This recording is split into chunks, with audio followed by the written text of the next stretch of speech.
Hi everyone. Students, आपको पता है हम ऑपरेटिंग सिस्टम के बारे में पढ़ रहे थे, तो उम्मीद करती हूँ कि आप सब खैरियत से होंगे और ऑपरेटिंग सिस्टम की आपको अच्छे से समझ आ रही होगी। ठीक है, हमने पहले पढ़ा ऑपरेटिंग सिस्टम का इंट्रोडक्शन, उसके बाद हमने पढ़ा था फंक्शंस ऑफ ऑपरेटिंग सिस्टम और आज हम पढ़ने जा रहे हैं types of operating system. Operating systems are there from the very first generation of the computer and they keep evolving with time।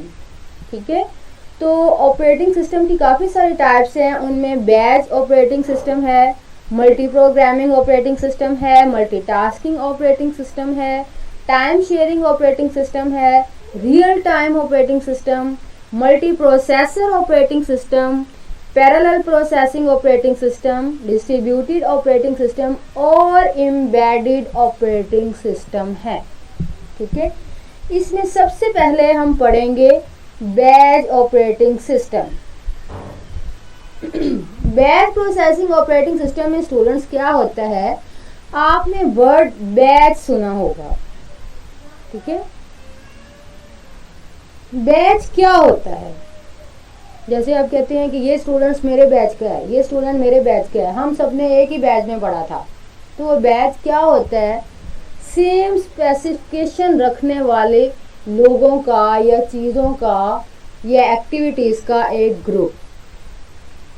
तो ऑपरेटिंग सिस्टम जो है, इसमें हमने बैच की एक टाइप क्यों रखी हुई है कि जब एक ही तरह की जॉब्स ऑपरेटिंग सिस्टम को दी जाती हैं प्रोसेसिंग करने के लिए, तो ऑपरेटिंग सिस्टम क्या करता है, उनका एक बैच क्रिएट कर लेता है। जैसे कि आप ऑडियो प्ले करो या आप वीडियो रखो या आप माइक्रोसॉफ्ट वर्ड बनाओ, तो उसमें क्या होता है कि एक टाइम में आप एक ही ऑडियो प्ले कर सकते हो, उसके बाद नेक्स्ट होती है। एक टाइम में आप एक ही वीडियो एक सॉफ्टवेयर में प्ले करते हो, फिर आप नेक्स्ट को करते हो। अगर आप वर्ड में कोई डॉक्यूमेंट बना रहे हो तो आप एक टाइम में एक पर ही टाइपिंग करोगे, दूसरी पर नहीं कर सकते। इसी तरह जब हम डिफरेंट जॉब्स देते हैं ऑपरेटिंग सिस्टम को, तो ये क्या करता है, जो सेम होती हैं जॉब्स उनका एक बैच क्रिएट कर लेता है, फिर दूसरी जो सेम होती हैं उनका एक बैच क्रिएट कर लेता है और इस तरह वन बाय वन एक एक बैच पर ये प्रोसेसिंग करता है और उस बैच में सिमिलर जॉब्स आ जाती हैं। ठीक है, और वो टाइप ऑपरेटिंग सिस्टम की जो कि डिफरेंट जॉब्स में से सेम जॉब्स को अलग करके उनका बैच क्रिएट करके उन पर प्रोसेसिंग करता है, उसको हम कहते हैं बैच प्रोसेसिंग ऑपरेटिंग सिस्टम। तो हम पढ़ते हैं, a batch operating system is an operating system in which same type of process are batch together for execution. इसकी एग्जांपल्स हैं पेरोल सिस्टम, बैंक स्टेटमेंट। ठीक है, उसके बाद हमारे पास नेक्स्ट है बैच ऑपरेटिंग सिस्टम के एडवांटेजेस और डिसएडवांटेजेस। सॉरी, मैं आपको ये डायग्राम एक्सप्लेन करती जाऊं। इस डायग्राम में क्या है कि ये देखेंगे कि ये यूज़र है और ये जॉब्स दे रहा है डिफरेंट। ठीक है, और ये दरमियान में क्या है, ये एक ऑपरेटर है जो कि इन डिफरेंट जॉब्स के जो है, लेट्स से कि ये दो जॉब सेम है और इधर से ये वाली जो दो जॉब्स हैं ये सेम है। तो इसने क्या किया, इन दोनों के दो बैच बनाए, उन बैच को इसने कंप्यूटर को दिया वन बाय वन। ठीक है, ये होता है बैच प्रोसेसिंग ऑपरेटिंग सिस्टम। अब हम इसके पढ़ते हैं एडवांटेजेस और डिसएडवांटेज। जैसे कि हर चीज़ के कुछ मेरिट्स होते हैं, कुछ डीमेरिट्स, इस तरह बैच ऑपरेटिंग सिस्टम के भी कुछ मेरिट्स हैं और कुछ डीमेरिट्स हैं। तो इसमें मेरिट्स क्या हैं, it is very difficult to guess और know the time required by any job to complete. Processors of the batch system know how long the job would be when it is in queue।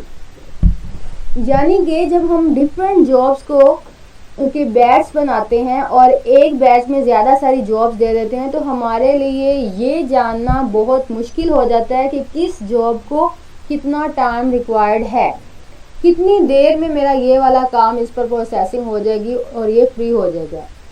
क्योंकि जब तक पूरा batch जो है सारी jobs पर processing नहीं होंगी वो उससे फ्री नहीं होगा, ठीक है।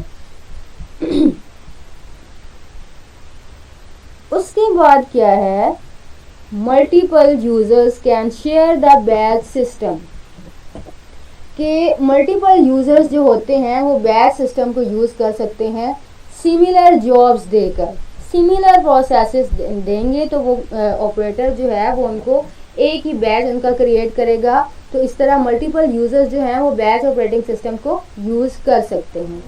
उसके बाद क्या है, the idle time for batch system is very less, कि बैच सिस्टम में आइडल टाइम जो है वो बहुत लेस है। आइडल टाइम क्या होता है, सीपीयू का, प्रोसेसर का वो टाइम होता है जिसमें वो कोई भी काम नहीं करता है।